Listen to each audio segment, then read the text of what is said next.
Hey there, beautiful people. Welcome to this week's episode of the Montpelier Happy Hour here on WVEW Brattleboro. I'm your host and producer of the show, Olga Peters, and this is where we talk about how everything in Montpelier shakes out for the rest of us. Unfortunately, regular contributor Emily Kornheiser had some legislative priorities she had to attend to this week. So thankfully, John Walters from the Vermont Political Observer is here today to bail me out so you don't just have to listen to me talking to myself for for 45 minutes to an hour. Welcome, John. Thank you for having me. So, yeah, you and I really haven't had a chance to talk too much since November 6th. I feel a lot of folks, are very happy with this election and how it turned out both nationwide and statewide. And then there are those who are not. I have not spent a lot of time watching the national news since November 6th. And every now and then I'll get an alert on my phone and it's like reality crashing down around my head all over again. I'm wondering for you, what did this election say, or did it signal anything? Kind of what are you sitting with right now?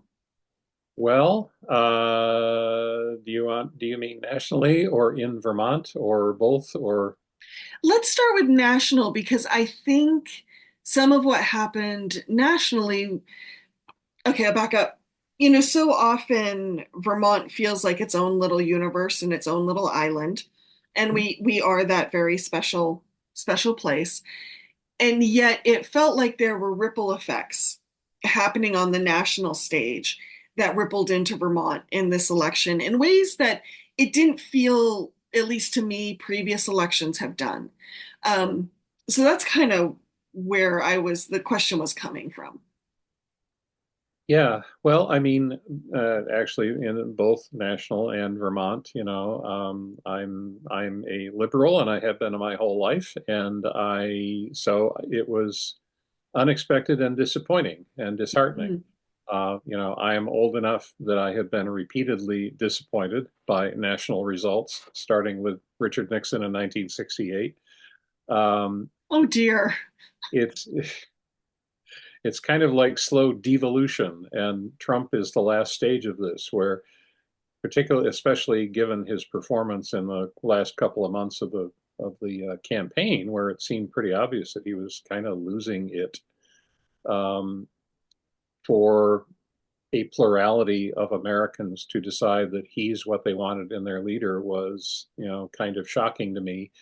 And I wake up at night worrying about the what's going to happen on a whole range of issues, from climate Mm. change to Social Security, Medicare, and Medicaid, the Affordable Care Act, international relations, Ukraine, Gaza. Um, you know, every time Trump picks a new cabinet nominee, and it seems like he's just opened the door on the clown car again.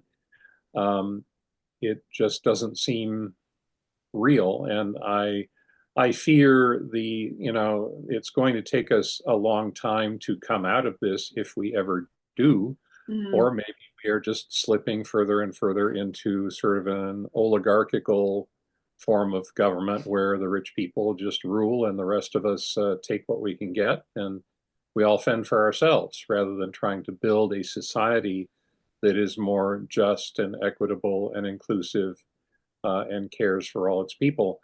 Um, I have been frankly avoiding national news coverage as much as I can.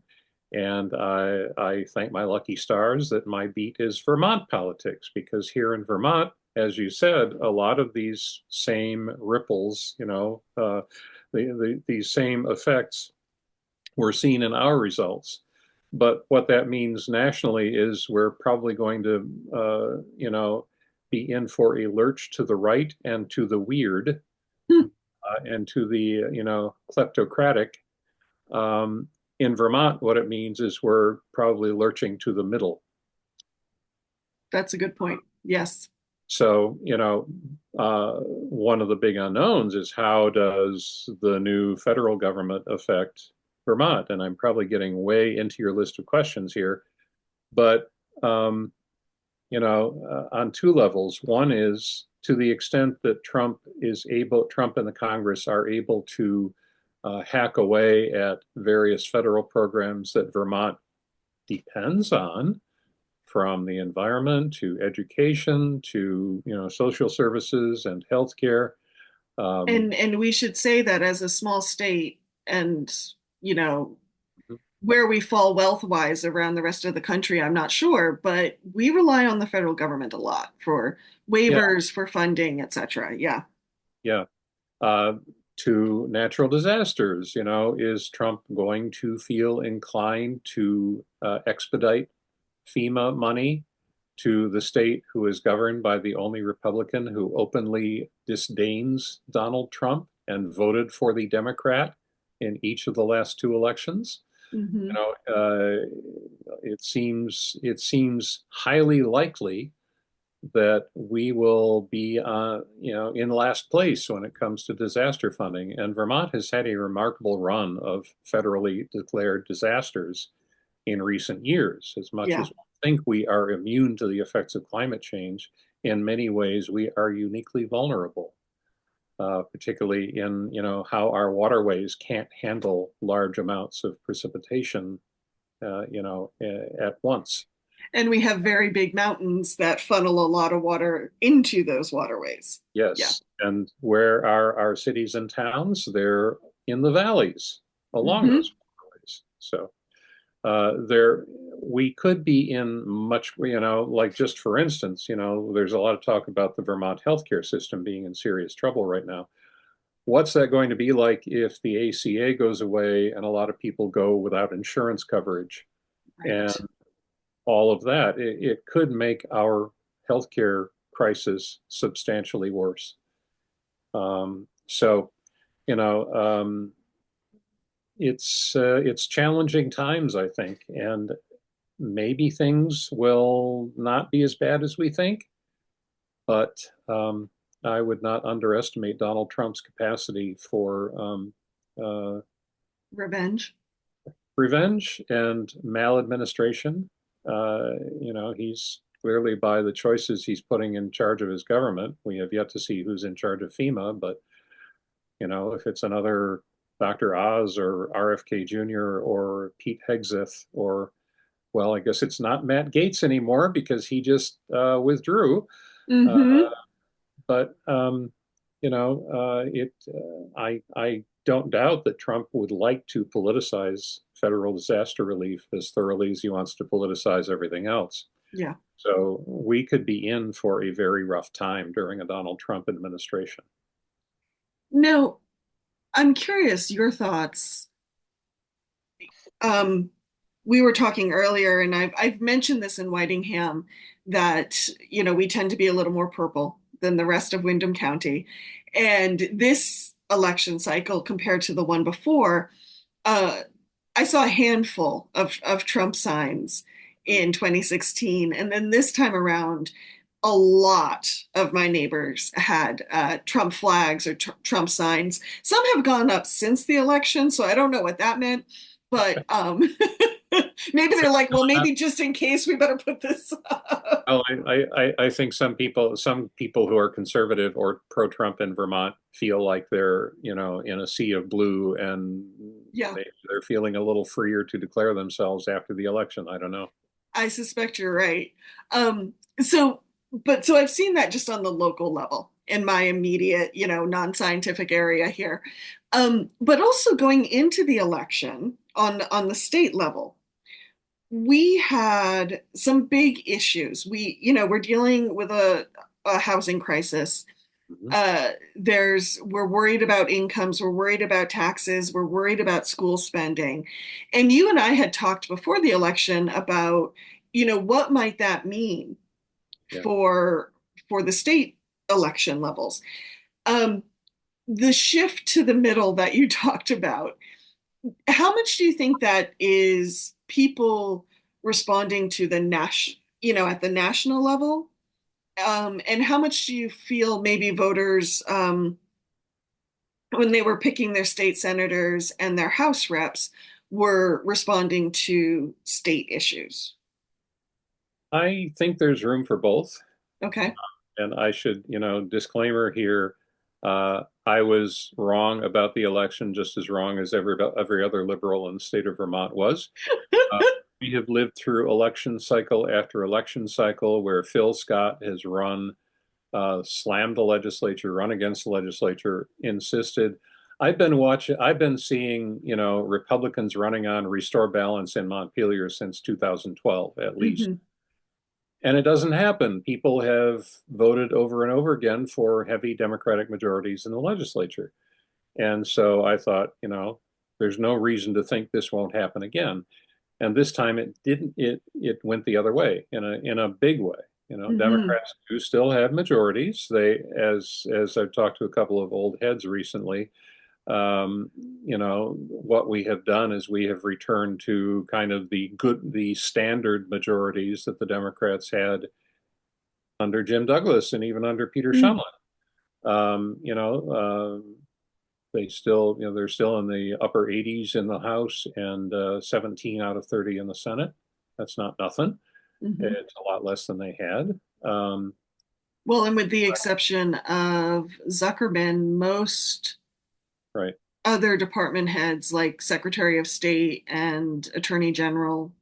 Treasurer, they all stayed Democrat as well, or They progressive. did, but what I noticed in the returns when I wrote something about Zuckerman's loss, and one of the things I noticed is that each of the Democratic statewide candidates, leaving aside the governorship, Hmm. you know, lieutenant governor, auditor, secretary of state, attorney general, treasurer, um, each of them lost about 10% support, 10 Oh, points. yes. Right. Um, the problem for Zuckerman is that they went from 65% to 55%.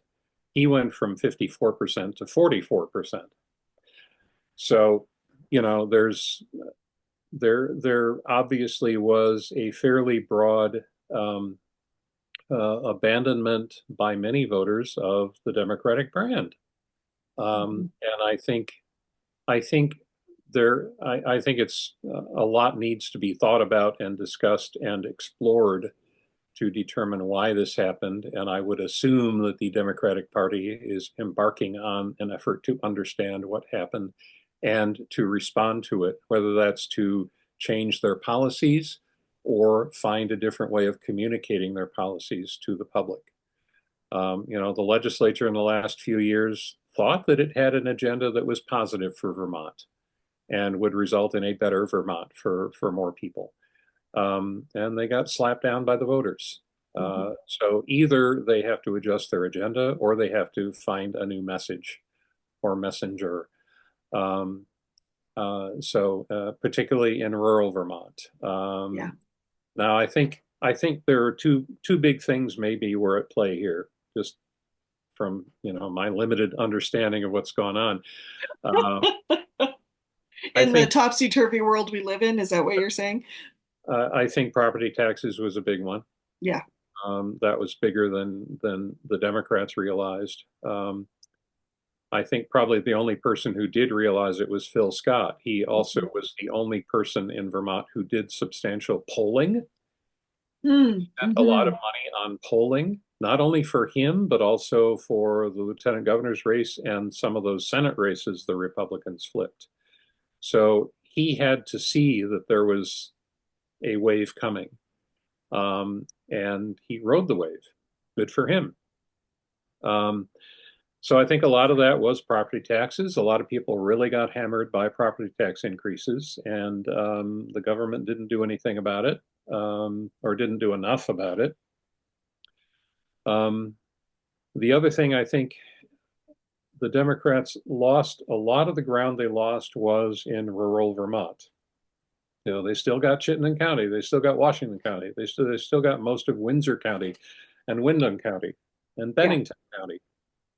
Um, but they lost the kingdom pretty much. They are shut out completely of Franklin County, which used to be sort of like moderate Democratic territory. They're pretty much shut out of Rutland County.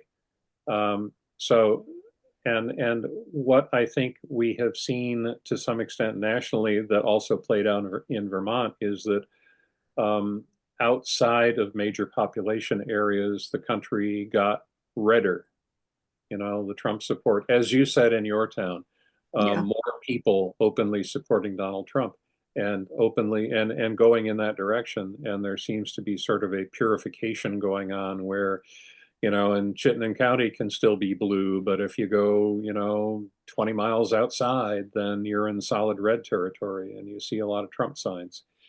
Um, so I think that's the other big thing was whatever was going on nationally that turned the election in a way that Democrats did not expect also went on in Vermont, Hmm. partly to do with state issues, but you know, national issues tend to be stronger polls in elections than state issues Hmm. because most people pay a lot more attention to national politics than to state politics. So, you know, there's going to have to be a postmortem and a coming a reckoning, and we shall see how that plays out in party politics and also in how the legislature responds to the results of the election. We're Yeah. starting to see little signs of that, but we shall see how it plays out between now and you know, when the legislature reconvenes in the new year. Hmm. Speaking on the point of rural Vermont, I'm currently working on an article for Vermont Business Magazine where I spoke to a number of folks in the Northeast Kingdom. And it came up quite often this sense of the rest of the state not understanding what rural Vermont needs. And I think it's feeling probably very heightened right now because of I call it the Oliver Wyman report about hospitals. And Mhm. North Country Hospital is one of the hospitals in the Northeast Kingdom that it was recommended that they either reduce their services or change the type of hospital they are. And um, one healthcare person who works in healthcare said to me, you know, who we need more people in our towns. And who's going to move to a town that you have to drive 45 minutes an hour to get your primary care doctor? Yeah, You know, who's going to move children to an area where you have to travel that long? Um, and he said, you know, it feels very much like an equity issue that if we start shrinking our healthcare services in rural areas, what we're basically doing is we're creating, you know, those who have reliable cars and can take time off work and have the money to travel, or the support network of someone who can take them, they will continue to get care. yeah, Those who don't have cars or can't take time off work will not. And so it will create like this to have or have not yeah, group. And I think I share that story because I think for a lot of people, at least the folks I spoke to for this article, that's what they feel like, that they're having to make these either or choices in a state that isn't even open to discussing what factors they might be dealing with. yeah. Well, I would say to those people, if you feel neglected now, just wait until Donald Trump's agenda takes hold. He does not give a damn about rural America. Um, No. and you know, if he again, like we said a few minutes ago, if you know, if he does what he says he wants to do to the healthcare system, those rural hospitals are going to be in a whole lot more trouble than they are now. Yeah. Um, and so, you know, if they felt that way and voted for Trump, they're going to be completely disappointed. Um, but anyway, they have grounds for feeling, you know, neglected. If the Democrats' agenda in the legislature was aimed at producing better results for Vermonters, um, it hasn't happened fast enough. Mm-hmm. And in the meantime, the consequences of things like, you know, school funding and healthcare and housing and all of that are, you know, are being felt. Yeah. And, you know, I think I would say on the subject of whether there's enough people living in a community to support a hospital, then these communities had better change their attitude toward building more housing. Hmm. There was That just is a very good point. there was just a story recently about a housing development in Putney that had been held up for years because of the opposition of two people who live there. Um, it just got Yeah. cleared by the Supreme Court, but it took years. And I have seen stories like that all over the place, not just in small towns, in Burlington and Montpelier and other places where, new housing is generally resisted by people who the existing inhabitants. And what they don't realize is that we need more housing if our communities are going to uh, thrive or even survive. Hmm. Montpelier, I live just outside Montpelier, and Montpelier is suffering from sort of one of the after effects of the COVID pandemic, which is that there are a lot fewer people working downtown than there used to be. Oh, right. Yes. A lot of people, like a lot of offices, not state offices, and also state related offices. Hmm. The Vermont League of Cities and Towns had before COVID, had a staff in the office every day of like 50 to 60 people. And about 80% of those people either don't work there anymore or work out of their homes, don't necessarily go into the office, and they have sublet part of their office space. Um, a lot of state offices are a lot emptier than they used to be. Hmm. And one of the ripple effect of that is that there is less foot traffic in downtown Montpelier, and Yeah. retailers and restaurant owners and et cetera are feeling a real pinch. And so, what Montpelier needs to do, they can't just cross their fingers and hope the offices come back. They are going to need to make a serious push on housing. And I think a lot of people in the community, some people in the community would resist that because they're afraid of changing the character of the town. Hmm. I understand that. People love Montpelier who live around here, but it faces a real challenge to adjust to new realities and to, make itself, you know, Montpelier would be a great place to live for someone without a car. Yeah. Actually, it's a It's very walkable downtown.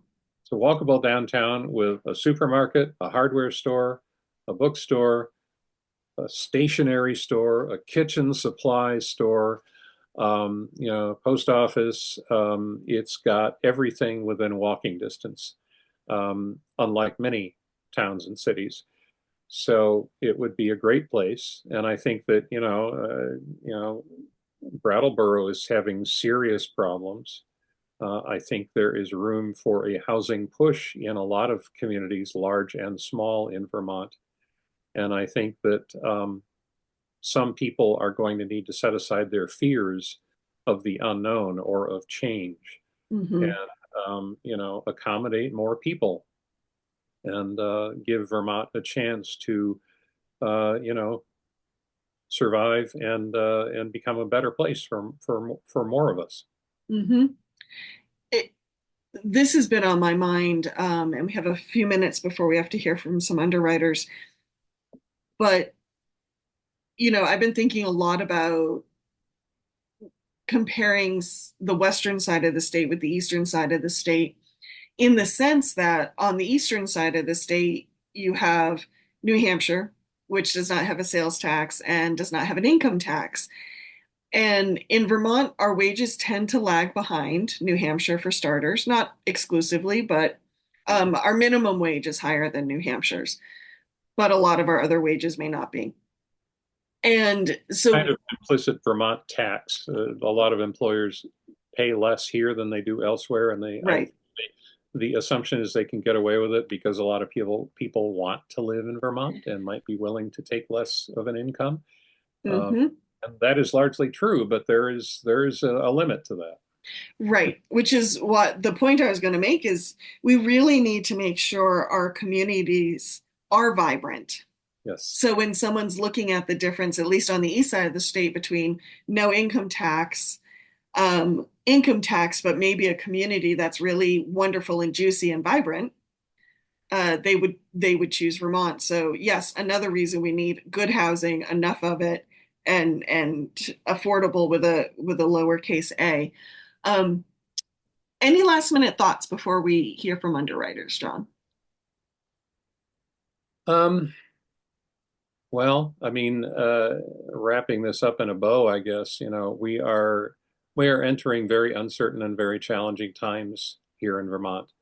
And it's not just the state issues, and there are tons of them. Um, it's the reverberations from what's about to happen at the federal level on what we can do here and what we will Hmm. have money to do here. Just as one example, I talked to one person who's involved in one of the communication union districts, the broadband Right. out, and he said that, there is a fear that the federal money for broadband is pretty either going to dry up under Trump or is going to be funneled to for-profit entities rather than CUDs. And that, the CUDs may be in a position, may be in a more precarious financial position. That's just one small, uh, it's big, but it's It's small big. compared to all the other issues we face. So it's Vermont still has a lot going for it. Hmm. It's not a hellhole. I mean, I'd rather be here than Mississippi, for instance, but we do face some big problems and we do face a lot of big uncertainties. Yeah. And it's going to be challenging times, and it is incumbent on our leaders, and maybe we'll discuss this more in the second half. It is incumbent on our leaders to find ways to work together Hmm. and find paths forward that we can agree on. And that's not going to be easy across a whole spectrum of issues. Yeah. So stay tuned for more happy news in the second half of the program. Yes. Usually we say this is the Montpelier happy hour where, everything shakes out. We might be having to change our tagline to the Montpelier happy hour when democracy drives you to drink. I'm not sure which it might be. Not Anyway, you have been listening to WVWLP Brattleboro. We will be right back after we hear from some underwriters. Hello, beautiful people. Welcome back to the second half of the Montpelier Happy Hour here on WVEW LP Brattleboro. So glad you can join us today. And if you are just joining us, I am Olga Peters, your host and producer, and I'm speaking with journalist John Walters, who is the force behind the Vermont Political Observer. He is also a photographer of bunny rabbits because he is the proud pet parent of two. And I suspect in the 4 years ahead, many of us will need to look at cute photos of bunny rabbits. Yeah. They might save us all. Um, I've started posting some of them. I've started actively using Blue Sky as opposed to Twitter, and I've mhm. started posting occasional bunny pictures on Blue Sky, and people do seem to appreciate it. So Yeah, just a moment of breathing, yes. quiet, sweet bunnies. Um, John, one of the things I've been thinking about going back to that kind of question around what does it mean for Vermont with what's happening in the federal government versus what's happening on the state level. And I think there's a narrative in the US about the states being the great places where experiments can happen when it comes to policy and regulation. But we also have a system of government where the federal government gets the final say, Mhm. and it's in the Constitution that it gets the final say. And so I'm wondering, what do you think that means for Vermont if our lawmakers decide to take the state in different directions or with different policy? How much I don't know. I'm just curious, like, do we actually have the power to kind of push back against things we're seeing at the federal level? Yeah. Uh, I mean, a lot of that is going to depend on what exactly the federal government under Donald Trump is going to do. Mm, Under the previous Donald Trump and under his Supreme Court, we have seen conservative states enabled to do things that were far more conservative than what the government, federal government generally was doing. Are we going to see the same leeway afforded to blue states, Hmm. Vermont and Illinois and New York and California and Massachusetts? Or is the Trump administration and or Congress and or the Supreme Court going to step in uh, step in on policies that they don't like in a way that they didn't step in to prevent policies that they agreed with in red Hmm. state? What if the Supreme Court, um, you know, overturns marriage equality? Yeah. What if, I mean, we have abortion rights in our Constitution, reproductive rights, but what if the federal government, forbids the interstate sale of the morning after pill or even of contraception?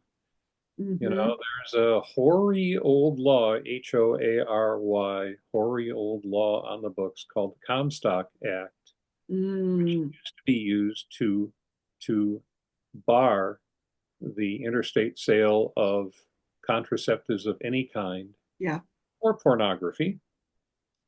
I don't know that even conservatives really want to return to the Comstock days, but maybe they do, or maybe they would like to, step on the rights of states that would take a more progressive path. Yeah. What's going to happen with immigration and immigration enforcement? What if the feds are serious? What if Donald Trump is serious about deporting anyone who isn't here legally, which would be somewhere between like 11 and 17 or 18 million people, including a lot of people who work on our farms and in our Hmm. food systems? Then if the feds want to sort of disengage the federal government from a lot of what it has done in the past, that's one thing.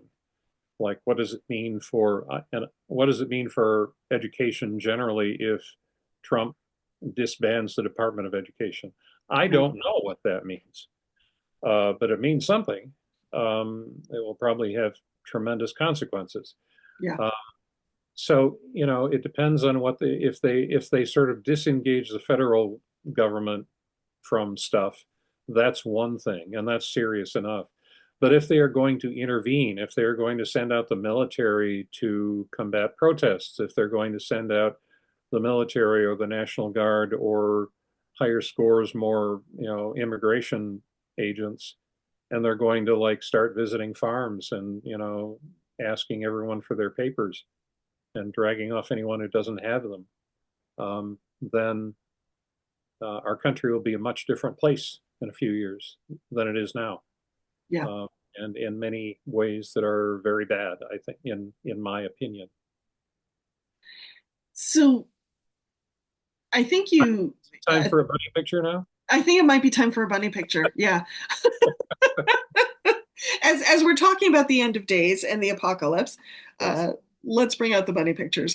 Um, well, you were mentioning you had tuned in to one of Governor Scott's recent press conferences where he had sort of said, okay, folks, let's cool our heels. Let's not push back too far too fast, which I find interesting. Um, He did say it in the context of like he does not like Donald Trump. mhm, He voted against Donald Trump, right. and he put it in the context of like I'm hoping that the people who come into office with him have a broader view of things, Hmm. which is another way of saying I think Donald Trump is a nut, but I'm hoping that he'll be reined in by the cooler heads around him, like by the people on Wall Street, for instance, who would be hurt by a massive tariff imposition. Hmm. So the governor is saying, let's not panic. Let's not, overreact to something that hasn't happened yet. Which is actually probably good advice. Or as my one of my editors at the Commons likes to say, let's not borrow trouble. Um, uh, on the other hand, I can see the wisdom in at least sort of talking about what might happen and trying to Mhm. plan for it, Yeah. because Trump and his minions are certainly planning for what they want to do. But I can see. I thought that the governor's remarks were fairly measured and tempered, and even a little bit brave. I mean, to Mm-hmm. restate some of his criticisms of Donald Trump when we know that Donald Trump has a very broad capacity for vengeance. Mm-hmm. Uh, you know, Phil Scott. It's probably too late. Phil Scott is already in his crosshairs, but saying anything that might further offend Trump and his people is, could have real consequences for Vermont. So, Mm-hmm.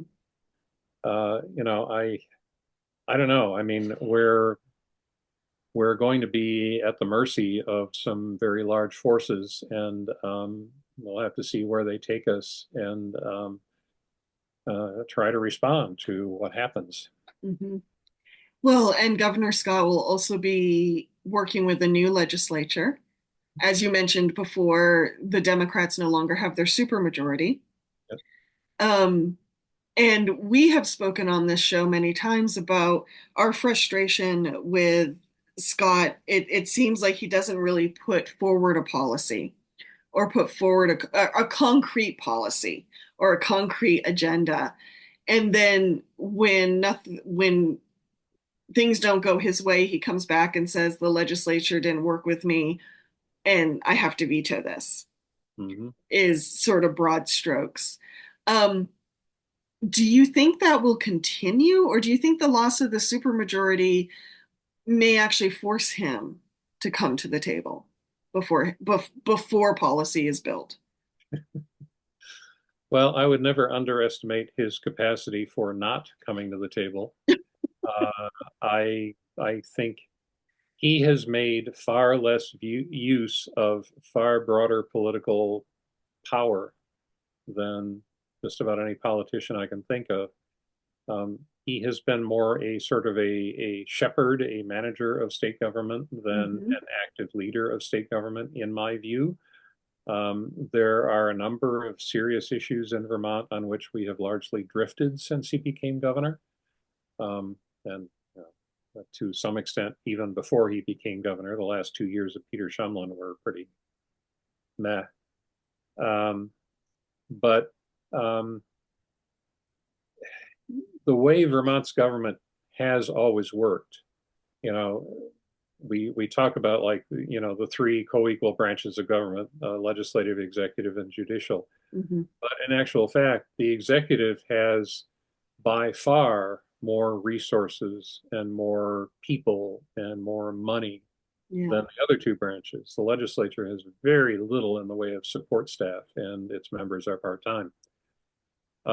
So what normally is supposed to happen is that the governor and his administration, almost always his, one her so far, um, the governor and his administration get together and look at what's happening and prepare a legislative agenda and present it in January at the State of the State address and the budget address. Yeah. And then the legislature basically takes what the governor proposes and works from that basis. And what's happened in recent years is that the governor has, except for sort of broad strokes, we need to do something about this and something about this, um, without proposing specific policies or specific legislation, leaving it to the legislature. Now, and he could say with basis that it wouldn't do him any good to propose, big ideas and specific legislation when he's facing a supermajority on the other side. Mm-hmm. I get that, but without the supermajority, he ought to return to the traditional way and the way it's always worked of the governor proposing a thorough agenda addressing our problems and then turning it over to the legislature and working with the legislature on enacting something between what he proposes and what they would like, Hmm. that's acceptable to all. That's how our government has always worked. It hasn't the last few years, and you can blame the governor, you can blame the supermajority, um, but it needs to go back to its normal basis. Whether the governor is up for that, I do not know. Um, uh, he needs to because we are drifting on a whole lot of big issues: Yes. the healthcare system, the education system, workforce, housing, opiates. The more I think about this, climate change and resiliency, um, uh, you know, uh, transition to a greener future, which he has resisted any specifics on. Um, we need to make progress on these, whether it is, and it can't just be his vision, and it can't be just the Democrats' vision. It needs to be some kind of common vision. Hmm. That's going to be a challenge for all parties. Yeah. But it has to, in my opinion, it has to start with the governor coming in January with a serious agenda that the legislature can work from as a basis for what it does. Hmm. Do you feel there's been some change in leadership in the Senate and the House, um, around, majority leaders and with seats that have flipped? Do you think that how do you think that will impact or not, the governor and the legislature working together?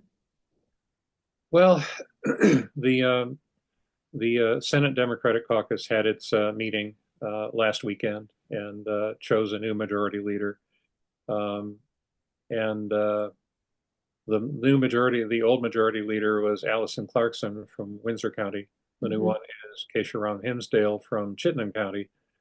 Um, and it's an interesting choice because a lot of what drove the election, particularly like the Democrats lost most of their ground in the outside of the Chittenden, if you want to call it the freeway corridor, from Chittenden to Washington County to Windsor County and down to Windham County. Hmm.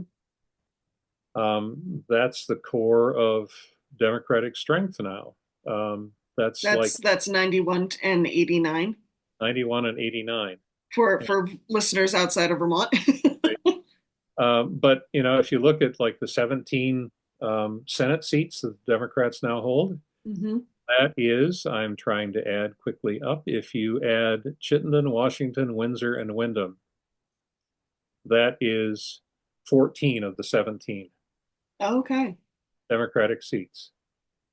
The other three are two in Bennington and one in Addison. Okay, the Route 7 corridor. Yeah, so um, and that is not really a corridor. That is a corridor, completely roadblocked in Rutland County. Hmm. Um, so you could call that a corridor, or you could call it islands. Um, but that's the split in the state right now. And one of the things the Democrats will have to do is to find ways to reconnect with the rest of the state, or they will have to be happy with, more or less the majorities they've got now, or they are about to Hmm. have in the new session. Right. Uh, and to add more Chittenden County to its leadership seems like a step in the other direction. Hmm. Hmm. They might argue, well, we don't really have a lot of choices because we lost a lot of our, representation from other parts of the state. The two senators from Bennington are going to be rookies in the new term. Hmm. So if they were going to choose anyone for leadership, it would have to be like Ruth Hardy from Addison County, or it would have to be from, the freeway corridor. Hmm. Um, but I have heard rumblings that there's going to be some changes in House leadership because of the election results. A couple of House leaders lost their elections, Right. and I have heard rumblings that the new leadership people will be drawn largely from Chittenden County. And again, that's kind of understandable because that's where a lot of their people are from. A lot of their senior people are from. Yeah. But it seems like a step in the wrong direction if you want to reach out to the rest of Vermont. Yes. Yeah, I think the legislature's in an interesting spot, especially the Senate, because I don't know the exact numbers, but you remember a few years ago we had that real big turnover in lawmakers, both in the Senate and the House.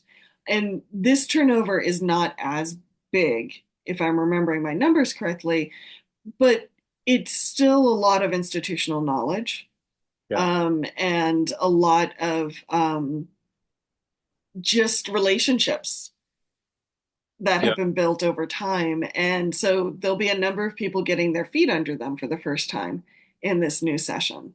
The Senate is going to be very interesting because it is a body that lives on tradition and seniority.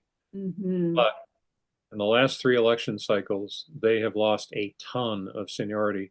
And, I wrote a piece back in the spring just based on the number of retirements on the Democratic side, um, and, departures. We've had a couple of deaths, unfortunately. Yeah. Um, but, a lot of what the last biennium had a lot fewer senior senators than the preceding couple of bienniums. And we're going to have a lot fewer in the new biennium. And, the results of the election took out a couple more senior senators, Hmm. Mark McDonald and Chris Bray. Yeah. Um, so there's going to be a lot of new people, a lot of people who are for the first time or been there for 2 years or 4 years. Four is going to be like a senior tenure level. You're going to have committee chairs and vice chairs who have served one term in the Senate, and that's Hmm. unheard of. So they're really facing a big change. And in the House, the Democrats lost two of their caucus leaders and two chairs of big committees. Yeah. Diane Lanford, chair of appropriations, lost her bid for reelection. And Mike McCarthy, who was chair of government ops, lost in St. Albans. He was the Hmm. last Democrat standing in Franklin County, and now he is no longer standing. So there's going to be a lot of change. The Speaker and the Senate President pro tem will stay the same, Joe Hmm. Kowinski and Phil Baruth, but uh, they are going to face big new challenges in terms of managing their caucuses and managing the chambers as a whole and managing a very new and different relationship with the governor. Hmm. So they got a lot of work to do, and maybe that's why Emily Kornheiser isn't with us this week. Yes, she's a little bit busy. Yeah. I was Well, hoping to ask her what she thought of all this, and I'm not sure whether she'd tell us the truth. But anyway, yes, I understand why she's not here because mhm, things are happening in a hurry, and we're talking about hitting the ground running in less than 2 months now, like mhm, about 6 weeks, with holidays between now and then. yeah. So it's going to be coming at us real fast. I have no doubt Emily would tell us the truth. It's just so much is in flux. I don't know what she could tell us Yeah. beyond what she's sitting with. You know, to a certain extent, okay, I'm gonna need a bunny picture again because I'm gonna get really cynical here. John, you and I work in a profession where sometimes it doesn't really matter how good a job we do, Mhm. someone's perception of us. It matters whether we wrote what they wanted to hear. Yeah. And sometimes that's what it comes down to. And for me, sometimes that's frustrating, and then sometimes it's really freeing, to just know that it will have nothing to do with what I wrote. It was, what this person wanted to hear. But I have a slight soft spot for lawmakers because, yay, bunnies! For our Sure. radio listeners, I'm getting a look at two bunnies who are snuggling on the carpet. They're both lop-eared rabbits, and they really, really like each other, and they spend a lot of time sort of snuggling next to each other. So, Especially, I can imagine with the cold weather coming. yes, Aw, thank you, John. coats of fur. But anyway, follow my Blue Sky account to see more bunny pictures and thoughts on Vermont politics. Yeah, and if you're listening on WVEW or listening on our podcast, go over to our YouTube station and you can see the bunnies. But I have a soft spot for lawmakers because um, even though they work a quote unquote part-time job, in many cases it's not, especially if you hold a place of responsibility like you chair a committee. And so there needs to be something, there has to be a reason you're doing this beyond the paycheck and beyond making life easy on yourself. And I feel that in recent years, whether we agreed with the policies or not, the a lot of the sitting Dems did try to put forward new policies. Hmm. And like you said earlier in the show, policies they felt um, were better for Vermont. And so I can't imagine it doesn't feel personal when you're not reelected. Do you know what I mean? And Yeah. to feel that you put out all this work, time, and effort, and lost wages for many people, Yep. um, to Well, not be appreciated. if you're a young person who's serving in the legislature, you are sacrificing sort of the career building stage of your adult life. Hmm. The time when you might be advancing to a senior position and earning more money and set and establishing a family and saving for college and all that stuff. And you're working for $9,000 a year in a job that demands far more of your time than that and puts you in the spotlight and makes you a target in many cases for the ire of constituents. And it is a thankless job. And I am grateful that there are people on both sides who Hmm. are willing to do it, Yes, which doesn't keep me from criticizing them when I think they deserve it. Anyway, part of the definitely. problem here, I guess. Yeah, part of the cycle of life. So we have a few minutes before the end of the show, John. We've covered a lot of territory. As we go forward, in your writing, you've paid a lot of attention to housing. You've paid a lot of attention to healthcare, and Governor Scott and how he's been maneuvering through Montpelier. I'm curious, going forward, what will you be watching? What are your issues du jour, maybe is the way to put it. Well, I mean, the I'm going to be looking to see what the governor does in January. Does he propose a serious agenda that the Hmm. legislature can sink its teeth into? I think the legislature is chastened enough by the election that they will be willing to meet the governor halfway.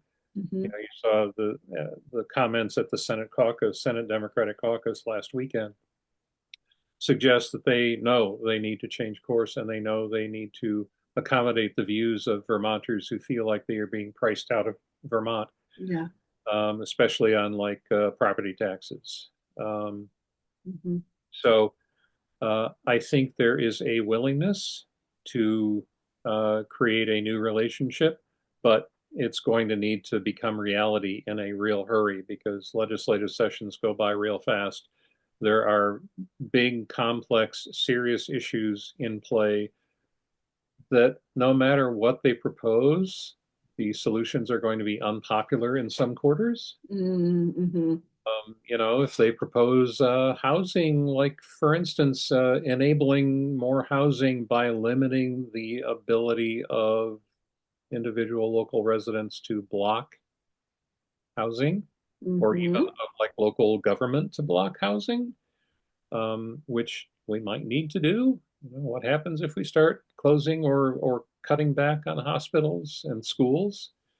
Um, and we got to find ways to make this state work better in a lot on a lot of issues. And one thing that Vermonters are not good at is accommodating change. Hmm. And that's not just a that's not just a conservative thing. There are plenty of liberal Vermonters who don't want Vermont to change in the slightest. Yeah. So Yeah. it's going to be big and interesting times. Consequential, certainly. Uncomfortable, certainly. Hmm. Uh, and I guess there will always be plenty of fodder for the Montpelier Happy Hour and for my blog. Yes, in a way, it is job security for Yeah, us.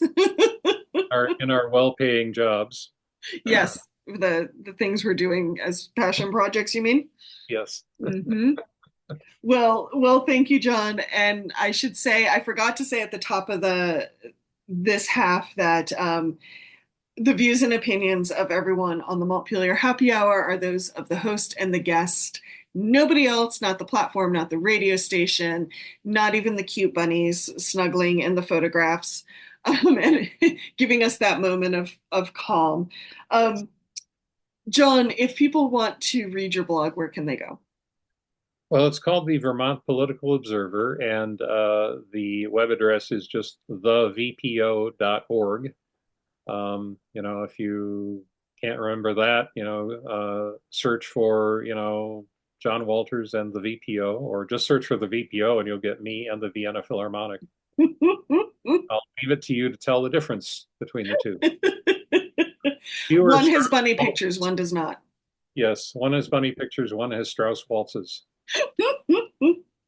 And of course, the Montpelier Happy Hour thanks to BCTV, who takes the video version of this show and shares it with media centers around the state. You can find us on many of those stations late at night. If, the worries of the political world are keeping you up at 2 a.m., you can probably find us on TV somewhere, or wherever you subscribe to your podcast. And of course, every Friday at 2 p.m. here on WVEW LP Brattleboro.